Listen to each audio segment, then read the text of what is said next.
chilly one today. Oh yeah. Day 49, walks with Cody and Cody. Holy moly, dude. It's almost time for Florida.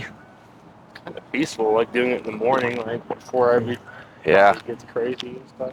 This is nice. A little chilly, got a little mushroom coffee, so that's cool.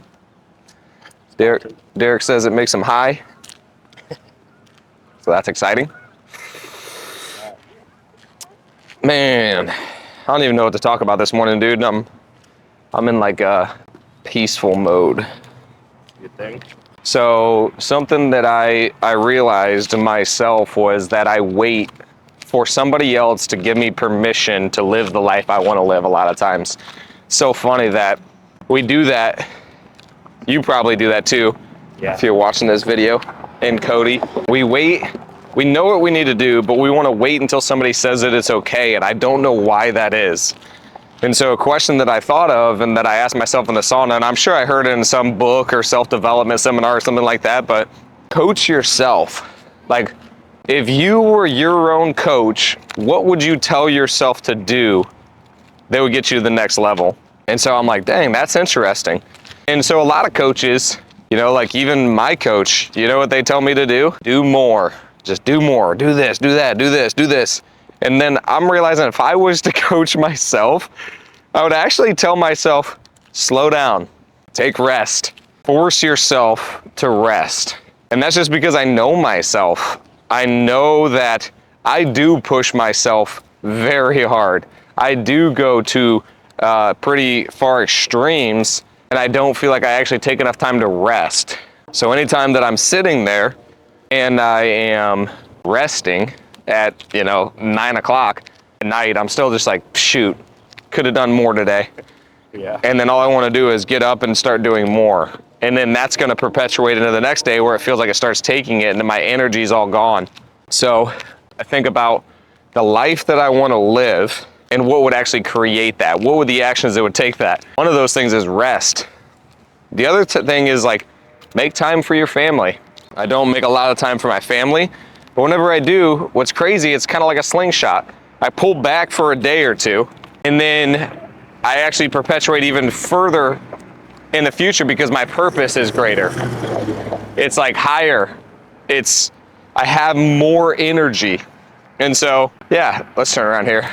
So that's another thing that I thought, like if I was coaching myself, that's what I'd tell myself to do is like make more time, be more present.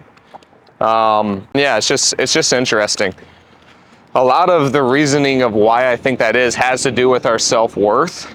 Or I don't know what story I tell myself. I don't know what it has to do with. I'm still working through it, honestly, but I've also noticed that it's easier for me to create the life I want to live. Like, let's just say in business, because there's other people that are relying on me or things to go a certain way, I'm then more likely to make it happen. Whereas if it's my personal life and it's just me by myself, it's like, well, it almost feels selfish to create the life you want. Like if I had somebody doing my laundry, if I have somebody cooking my meals, if I pay for people to do things that I don't want to do, it feels more selfish. But whenever I'm like in a relationship, now it doesn't feel selfish because the reason I'm paying somebody else to do it is because I'd rather spend that time with them. But realistically, I'm also supplying a job for somebody else as something that they want because they want to make more income. So I'm giving them opportunity. And so it's all the story that we tell ourselves. It's all the way that we frame it. But it's interesting that now that I'm in a relationship, it feels it's easier to create that life, to create the life that I actually want to live, to pay for those things. It almost gives me more permission to myself. But again, that all has to do with the story that I'm telling myself for some reason. And so, I don't know. I just found it very interesting, but that's something that I would challenge yourself on. So that's something that we did yesterday. It took 5-10 minutes and it was pretty impactful for just the 5-10 minutes that we had to ask yourself, if you were coaching yourself, what advice would you give yourself? So that's what I'd ask you to do. Yes, sir. If it wasn't like to keep building the company and make a certain amount of money, would you have stopped at a certain point or? Dude, I'll be honest, if we didn't have everybody we had in the company right now, I'd stop right now. Yeah. I would stop. I'd call it good. Right. I was looking at, net worth and all of that stuff. I'm I don't know. It depends on how everything goes with buyouts and what properties we're selling, but somewhere between like 3.2 and 3.8 million is somewhere around like my net worth right now. And so the question is like, does a whole lot change from 3.2 to 5? Not really. From 5 to 7? Not really. Not net worth anyway. And so it's interesting. Now I can switch it over to cash, make the money a different way to make it more passive and like different things like that. So that's the coolest part is now I have a, you know, a pretty good size net worth that I can adjust based on my lifestyle, but that affects a lot of other people. Yeah. And so that's what I'm working to figure out. But yes, so the short answer is, yeah, if there was nobody else and it was just me and Tony again, I think we'd stop. It's an interesting balance between lifestyle that I want to live and then also purpose though too, because I want to still fulfill my purpose, and my purpose feels as though it does involve everybody. This company, giving back, helping, it feels like it involves all of that. But also, can I do it in another way is now the question I'm starting to ask, in a different capacity that would reach more people. So it's not just like lifestyle, not just net worth. It's not just like that, it's also like purpose. And so that's what I'm really working on switching, because also my purpose now is I think to be a good future husband, is to, you know, be a good dad, to have kids, all of that stuff. So it's all shifting. And so it's interesting. Yeah. So yeah, I think 100%, dude. Our goal when we first started this was 80 rentals, $100,000 a year in passive income, like passive. Yeah. Give it to a property management company, not have to work for it.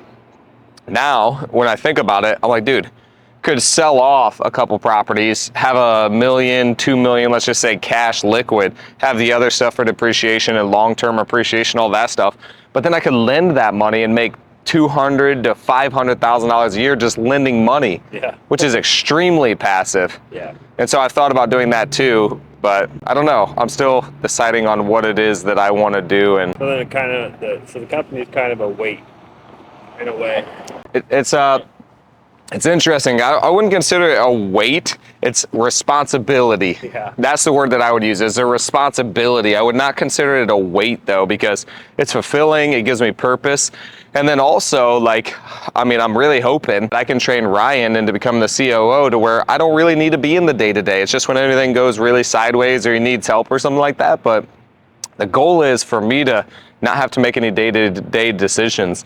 And I think at that point, dude, like, I'll be able to go and fulfill the next purpose or whatever my next mission is or whatever God has for me. So that's kind of the goal in the next 3 to 6 months, really. I think it's going to be really good. I see things happening that's going to be a lot different. And so I think that I'm restructuring everything right now, restructuring the entire business, the flows, where the rents come in, all of it. All of it's getting separated to where it's going to make a lot more sense, and then make more decisions for companies and for this company, for Ryan, for me, for Tony, for the rentals, for all of it. So by the time I come back from Florida, it should be another life. Yes, sir. When March, April? Yep. Yes, sir. That boy's looking like a king, like an old king. Yep. He got that fluffy jacket off Amazon like Tony.